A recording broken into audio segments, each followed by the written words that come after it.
Pak. Ambil.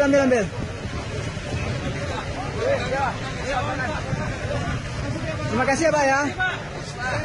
Terima kasih.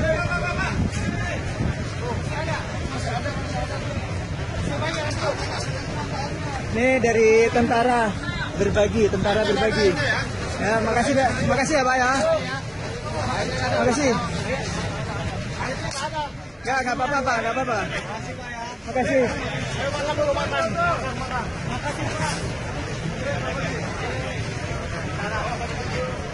Terima kasih tentara. Oh, itu masih ada tuh.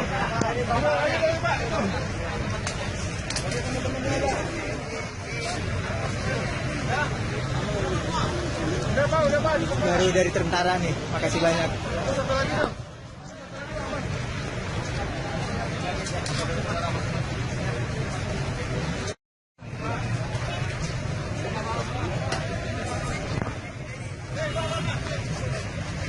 Pak. Ambil.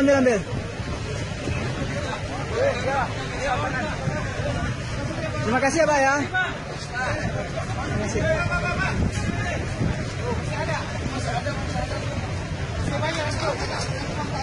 Ini dari tentara berbagi.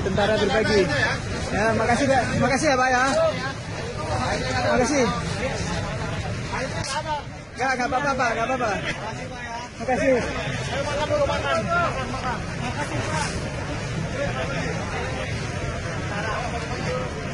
Terima kasih tentara. Oh, itu masih ada tuh.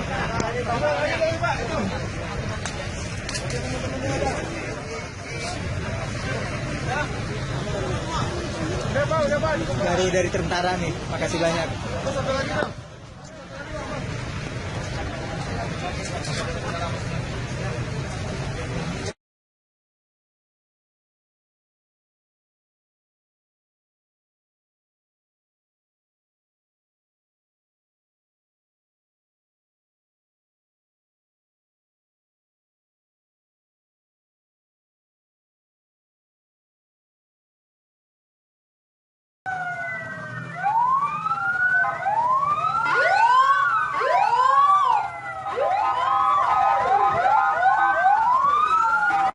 Bandara Sintang, Kalimantan Barat, mereka juga semua harus ditangkap, saudara. Takbir. MUI dihadang, jahat tidak. MUI mau dibunuh, jahat tidak. MUI mau dihabisi, jahat tidak. Wajib tidak diproses, wajib tidak ditahan. Takbir.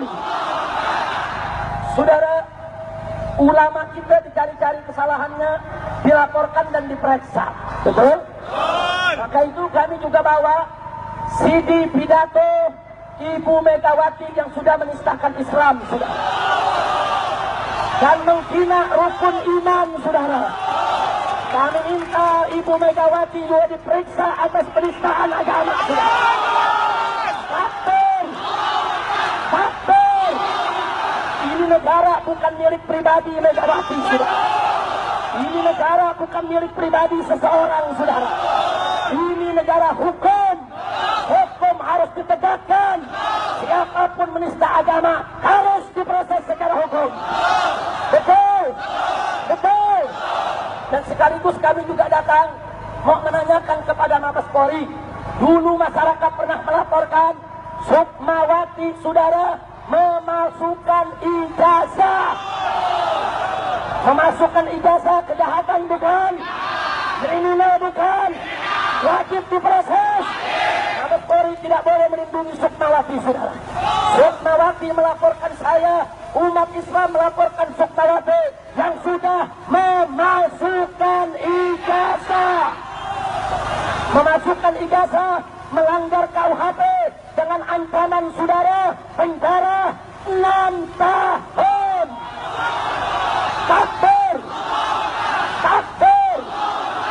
Kalau Megawati tidak diproses, Sukmawati tidak diproses, sementara Rahmawati yang cinta bangsa, cinta negeri, menginginkan rakyat ini tidak menderita, kok diproses, saudara?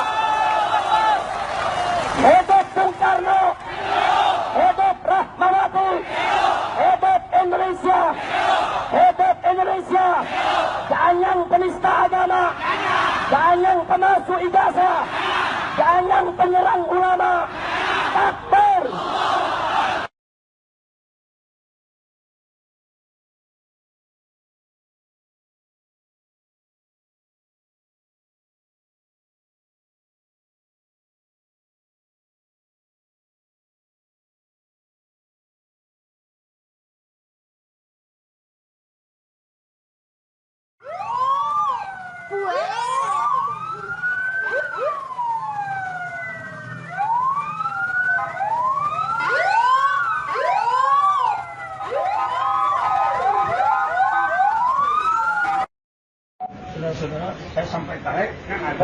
bergerak karena kami tidak ingin ada ideologi selain Pancasila. Kami sangat tidak menerima adanya intoleransi di negara ini. Kami juga tidak akan menerima apapun, bentuk apapun selain Pancasila. Jadi kami jelas-jelas akan berjuang mati-matian mempertahankan ideologi bangsa kita yang sudah dibangun oleh para pahlawan awal dan pendiri bangsa kita ini. Apalagi ada penghinaan penistaan yang dilakukan oleh Habib Rizik terhadap deklarator bangsa kita.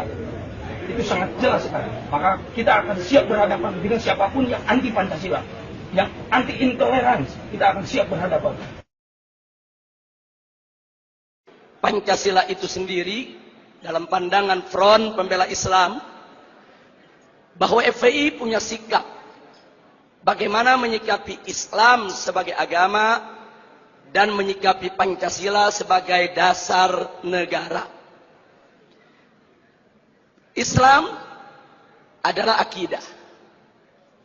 Pancasila adalah ideologi. Akidah datang dari sumber ilahi, tidak bisa ditawar dan sudah merupakan harga mati keyakinan. Sedangkan ideologi adalah sumber insani, datang dari ide-ide manusia. Nah, yang jadi persoalan di sini ingin saya garis bawahi bahwa Islam sebagai akidah menolak semua ideologi yang bertentangan dengan ajaran Islam. Semua ideologi yang bertentangan dengan ajaran Islam. Nah, tinggal sekarang pertanyaannya, apakah Pancasila bertentangan dengan ajaran Islam? Andai kata Pancasila bertentangan dengan ajaran Islam, wajib kami sebagai umat Islam untuk menolaknya. Tapi manakala Pancasila itu tidak bertentangan dengan ajaran Islam, tidak ada alasan bagi kami sebagai warga negara Republik Indonesia untuk menolaknya. Nah, untuk itu, di sini langsung saja untuk menyingkat waktu, perlu kita sama ketahui bahwa ideologi di dunia ini, apapun warnanya, apapun jenisnya, apapun bentuknya, tidak keluar dari 3 kelompok. Ideologi yang pertama adalah ideologi yang mengakui Tuhan yang Maha Esa itu ada dan berkuasa mengatur urusan dunia dan akhirat. Sedangkan yang kedua adalah ideologi yang mengakui Tuhan yang Maha Esa itu ada, tapi dia bukan Tuhan yang Maha Esa itu untuk mengatur dunia. Bagi yang bersangkutan, Tuhan yang Maha Esa itu hanya untuk mengatur urusan akhirat saja, sedangkan dunia biar manusia yang mengaturnya. Sedangkan yang ketiga adalah ideologi yang tidak mengakui adanya Tuhan yang Maha Esa, apalagi mengakui kekuasaannya di dunia dan akhirat. Nah, tinggal pertanyaannya, Pancasila masuk kelompok ideologi yang mana? Untuk yang nomor 3 sudah jelas, di sanalah bercokol, yaitu kelompok ateisme, kelompok komunisme, leninisme, marxisme, yang memang mereka tidak mengakui kekuasaan Tuhan yang Maha Esa. Sedangkan kelompok yang kedua ini terkenal sekali, ini merupakan kelompok-kelompok sekuler sejati yang tidak ingin sama sekali menjadikan agama yaitu sebagai dasar pijakan di dalam mengambil kebijakan-kebijakan negara. Sedangkan yang nomor 1 ini bukan hanya sekedar mengakui Tuhan yang Maha Esa itu ada, bahwa Tuhan yang Maha Esa itu kuasa mengatur urusan dunia akhirat, sehingga segala kebijakan negara tidak boleh bertentangan dengan aturan-aturan yang datang dari Tuhan yang Maha Esa. Dan alhamdulillah, kalau kita memperhatikan pembukaan Undang-Undang Dasar 1945